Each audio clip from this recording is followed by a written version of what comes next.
Saat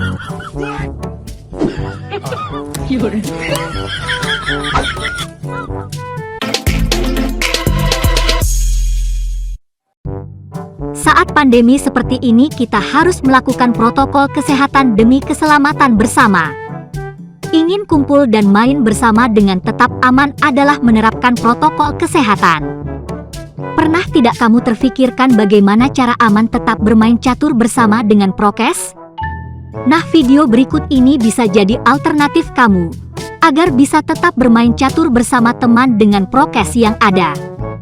Terekam dalam video, dua orang ini bergantian bermain sambil menjaga satu sama lain. Tak hanya itu, rajin cuci tangan juga jangan lupa ya. Tetap asyik bermain bareng, walau di tengah pandemi seperti ini.